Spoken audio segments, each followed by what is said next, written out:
మిమ్మల్ని ఆలోచింపచేసే ఒక ప్రశ్న అడుగుతానండి. ప్రశ్న ఏంటంటే, మీకు రెగ్యులర్‌గా ఒకే వ్యాధి వస్తూ, ఒకే వ్యాధి 3 నెలలకోసారి, 4 నెలలకోసారి రావటం, మీరు డాక్టర్ దగ్గరికి పోవటం, వాళ్ళు ట్రీట్మెంట్ చేయటం, మీరు హ్యాపీగా ఇంటికి రావటం. మళ్ళీ ఒక 3, 4 నెలల తర్వాత మళ్ళీ సేమ్ రోగం రావటం, డాక్టరు, ట్రీట్మెంటు, ఇంటికి. ఇది ఒక ఆప్షన్. రెండో ఆప్షన్ ఏంటంటే, ఒక వ్యాధి వచ్చిన తర్వాత, అరే ఇది రిపీటెడ్‌గా ఎందుకు వస్తోంది? నేనేం తప్పులు చేస్తున్నా?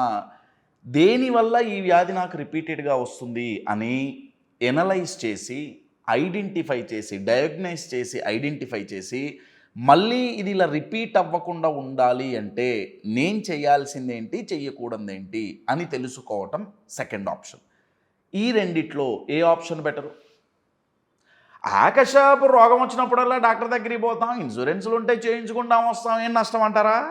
సఫరింగ్ మరి. రోగం వచ్చినప్పుడల్లా సఫర్ అవ్వాలి, ట్రీట్మెంట్ అప్పుడల్లా సఫర్ అవ్వాలి, ఎస్ ఆర్ నో? కానీ ఒకసారి మనం తెలుసుకుంటే ఎప్పుడో ఒక్కసారి రాకుండా ఉండదు, కానీ ఫ్రీక్వెంట్గా ఇబ్బంది ఉండదు కదా. కశ్యప్, ఏ రోగం గురించి మాట్లాడుతున్నావు? నేను మాట్లాడే వ్యాధి పేరు, దాని పేరే స్ట్రెస్ అండి, ఒత్తిడి. నేను ఈ పేరు చెప్పంగానే చాలామంది మైండ్లో వచ్చే క్వశ్చన్ ఏంటంటే, ఈ రోగం రాకుండా ఉండటం కుదురుతుందా అసలు?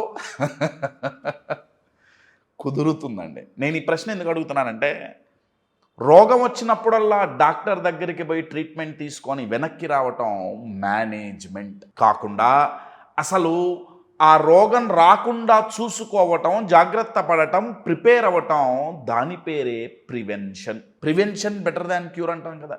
ఎందుకంటే ప్రతి చోట స్ట్రెస్ అన్న ప్రతి చోట అందరూ చెప్పేది ఏంటంటే, చాలామంది చెప్పేది ఏంటంటే, స్ట్రెస్ వచ్చిన తర్వాత ఎలా మేనేజ్ చేయాలి, స్ట్రెస్ వచ్చిన తర్వాత ఏం చేసి రిలాక్స్ అవ్వాలి అనేది నేర్పిస్తున్నారు. మంచిదే, నేను కాదనట్లా. నా క్వశ్చన్ ఏంటంటే, అది రోగం వచ్చినప్పుడల్లా డాక్టర్ దగ్గరికి ఉరకటం లాంటిది. అర్థమవుతుందా? అసలు ఆ స్ట్రెస్ని ప్రివెంట్ చెయ్యగలిగితే, ఆ ప్రివెంట్ చెయ్యటానికి ఏ స్ట్రాటజీస్ ఉపయోగించాలి, ఏ టెక్నిక్స్ ఉపయోగించాలి, మనం ఏం నేర్చుకోవాలి, ఏం చెయ్యాలి, ఏం చెయ్యకూడదు, అది తెలుసుకున్నామా, 90% స్ట్రెస్సు అసలు ట్రిగర్ అవ్వదు. రైట్ నౌ మీకున్న స్ట్రెస్ 0 to 10 కౌంట్ చేసుకుంటే, మీకున్న స్ట్రెస్లో అసలు 90% మళ్ళీ ట్రిగర్ అవ్వకుండా ఉంటే, అంటే అసలు ఆ స్ట్రెస్ అనేది మీరు ఒత్తిడికి గురవ్వనంత రేంజ్కి మీరు వెళ్ళిపోతే, మీ జీవితం ఎంత బాగుంటుంది, మీ పర్ఫార్మెన్స్ ఎంత ఇంప్రూవ్ అవుతుంది, మీ రిలేషన్షిప్స్ ఎంత బాగుంటాయి, ఒకసారి ఆలోచించండి. అది స్ట్రెస్ ప్రివెన్షన్ అండి. మరి ఇది చెయ్యాలంటే ఏం చేయాలి?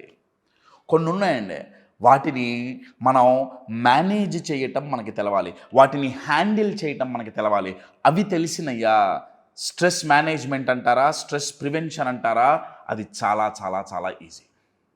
ఏంటో మరి తెలుసుకుందామా?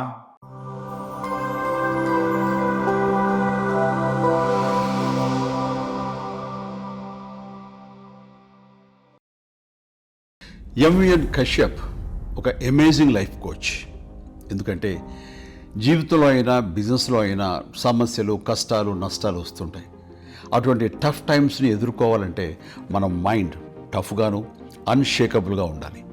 ఎంవిఎన్ కశ్యప్ కండక్ట్ చేసే వర్క్షాప్స్ బీ అన్షేకబుల్ కానివ్వండి, లేదా ఎమోషనల్ మాస్టరీ కానివ్వండి, ఇటువంటి ప్రోగ్రామ్స్ మనల్ని మానసికంగా దృఢంగా చేసి తద్వారా మన ఎదుగుదలకు దోహదపడుతున్నందుకు నాకు చాలా ఆనందంగా ఉంది. ఇటువంటి ప్రోగ్రామ్స్ మీరు మరిన్ని చేయాలని కోరుకుంటూ, wishing you all the very best Kashyap. Good luck. మొదటిది, దేన్ని మేనేజ్ చేస్తే స్ట్రెస్ని ప్రివెంట్ చేయొచ్చో 3 అక్షరాల పదం, దాని పేరే ఈగో. Yes, ego. కశ్యప్, ఈగోకి స్ట్రెస్కి సంబంధం ఏముంది? ఏం మాట్లాడుతున్నావురా? మాకు ఆఫీస్లో బొచ్చెడు స్ట్రెస్ ఉంది, దానికి ఈగోకి సంబంధం ఏంటి? మీరు ఒకటి గమనించండి, మనం మనుషులతోనే ఎక్కువ మనం టైం స్పెండ్ చేస్తుంటాం, ఎస్ ఆర్ నో? మీరు ఇంట్లో చూడండి, లేదా ఆఫీస్లో అయినా కానీ, ఇంట్లో అయినా కానీ, మీరు ఒక క్లయింట్తో మాట్లాడేటప్పుడు కానీ, లేకపోతే ఒక ఫ్రెండ్తో మాట్లాడేటప్పుడు, ఒక కలీగ్తో మాట్లాడేటప్పుడు, ఇంట్లో వాళ్ళతో మాట్లాడేటప్పుడు, ఇక్కడ ఎక్కడైనా సరే స్ట్రెస్ వచ్చే రీజన్స్లో మెయిన్ రీజన్ ఏంటంటే మిస్కమ్యూనికేషన్. ఒప్పుకుంటారా? ఇప్పుడు ఆ మిస్కమ్యూనికేషన్ ఎక్కడి నుంచి వస్తుంది? ఈగోని మేనేజ్ చేయలేకపోవటం వల్ల వస్తుంది.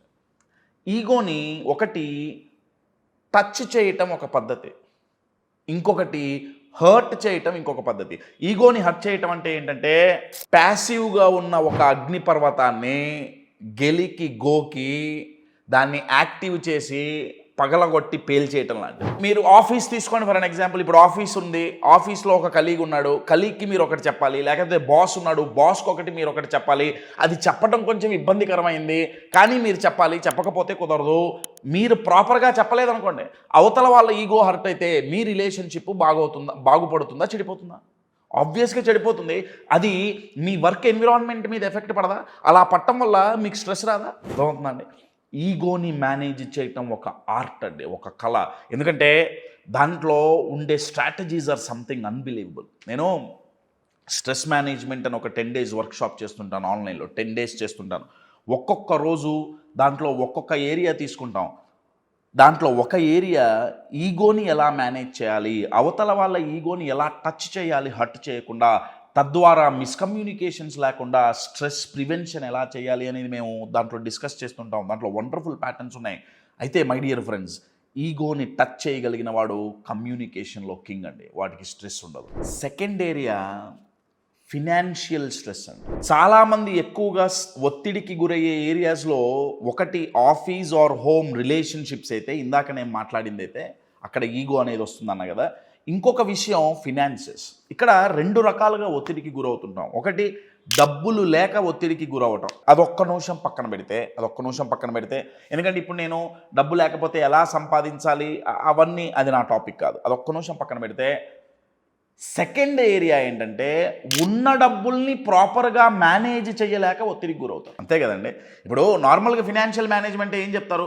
కొంచెం స్పెండ్ చేయాలి, కొంచెం సేవ్ చేయాలి, కొంచెం ఇన్వెస్ట్ చేయాలి, కొంచెం ఏదో ఎమర్జెన్సీ ఫండు కదా. కానీ ఇబ్బంది ఎక్కడొస్తుంది? ఐ లవ్ సైకాలజీ అండి, I mean to psychology, I'm life coach. ఇబ్బంది ఎక్కడొస్తుందంటే ఫినాన్షియల్ మేనేజ్మెంట్లో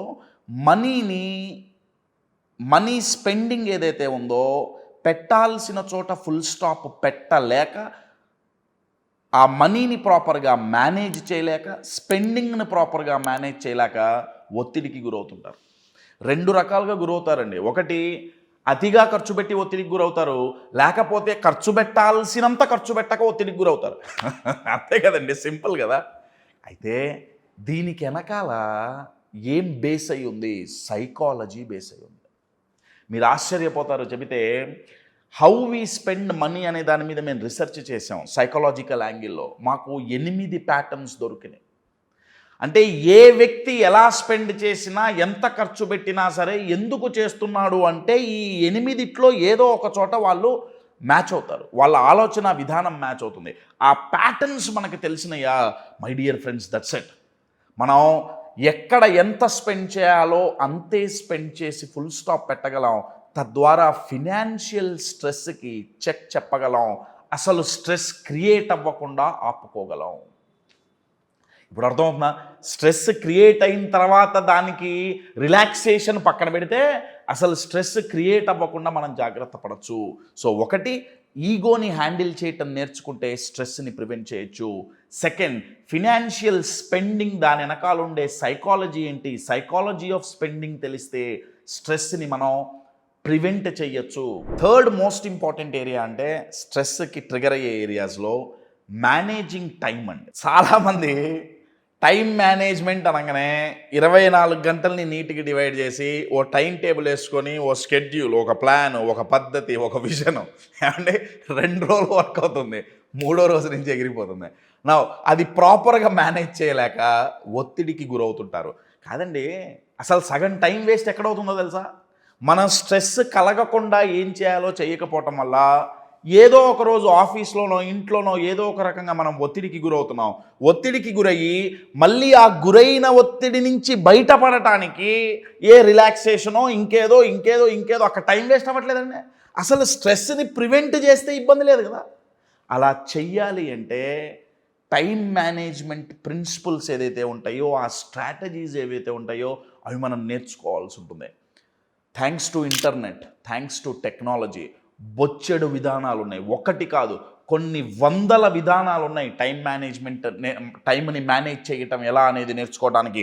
మనకున్న 24 అవర్స్ని మనం ప్రాపర్గా మేనేజ్ చేసి చేయాల్సిన పనులు చేయాల్సిన టైంలో చేయటం ఎలా ఏంటి ఇవి నేర్పించడానికి చచ్చెంత ఇన్ఫర్మేషన్ ఉంది. నేనేమంటున్నానంటే కొంచెం టైం ఇన్వెస్ట్ చేసి అవి నేర్చుకున్నామా, టైం ద్వారా టైంని మేనేజ్ చేయలేక వచ్చే స్ట్రెస్ మనకెప్పుడూ ఉండదు. తద్వారా స్ట్రెస్ని ప్రివెంట్ చేయొచ్చు. ఒకటి ego, second psychology of spending, third time, fourth most important ఏంటంటే హెల్త్ రిలేటెడ్ స్ట్రెస్ అండి. హెల్త్ రిలేటెడ్ స్ట్రెస్కి వచ్చేటప్పుడు ఛాలెంజ్ ఏంటంటే ఇప్పుడున్న అవేర్నెస్ ప్రకారం ఏం చేస్తే హెల్తీగా ఉంటాం, హెల్తీగా ఉండాలంటే ఏం చెయ్యాలి, ఏం చెయ్యకూడదు, అసలు యూట్యూబ్ నిండా ఇన్ఫర్మేషనే కదా. ఇది తినద్దు, అది తినాలి, బొచ్చెడున్నాయి. కానీ నా ప్రశ్న ఏంటంటే ఫాలో అయ్యేది ఎంతమంది? ఇందాక మనీ స్పెండింగ్లో సైకాలజీ ఉన్నట్టు హెల్త్ విషయంలో కూడా సైకాలజీ కనపడకుండా దాగుందండి. ఆ సైకాలజీ ఎక్కడ దాగుందంటే మనం తినే విధానంలో దాగు. మనకి చాలామందికి తెలుసు ఇది తింటే మంచిది కాదు, ఇది తింటే మంచిది, కానీ తినలేకపోతున్నాం. అది టెంప్టేషన్స్ అంటారా, దానికి మీరు ఏ పేరైనా పెట్టండి, దానికి కారణం సైకాలజీ. మన మైండ్ సెట్ని మనం మేనేజ్ చేయలేకపోవటం. స్ట్రెస్ ఈటింగ్ ఇప్పుడు చాలా వైరల్ అవుతోంది ఈ పదం.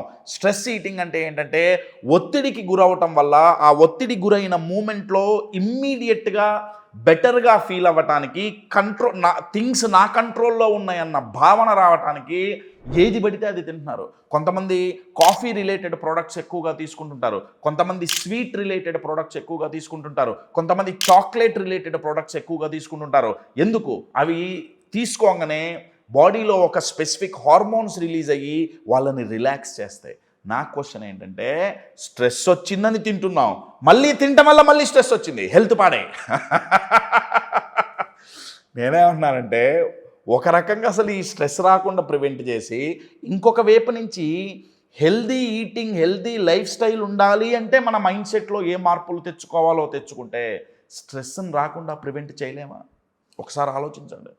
మై డియర్ ఫ్రెండ్స్, రోగం వచ్చినప్పుడల్లా డాక్టర్ దగ్గరికి పోవడం నేను మంచిది కాదు అనను, కానీ దానికంటే బ్రహ్మాండమైంది ఏంటయ్యా అంటే అసలు రోగం రాకుండా చూసుకోగలగటం. కశ్యప్ 100% రోగం రాకుండా ఉంటుందా?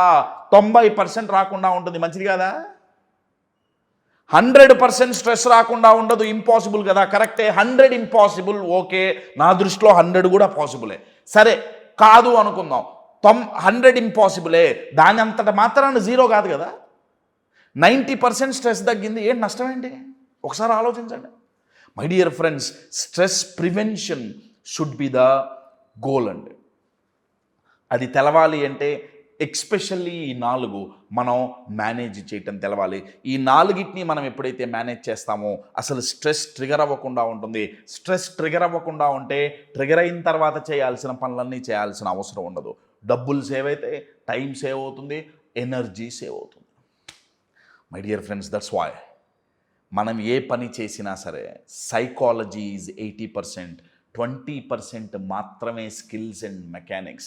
స్ట్రెస్ మేనేజ్మెంట్ కూడా అంతే, 80% సైకాలజీ, 20% మాత్రమే స్ట్రెస్ వచ్చిన తర్వాత రిలాక్సేషన్ వగేరా వగేరా. So master your psychology, become stress free.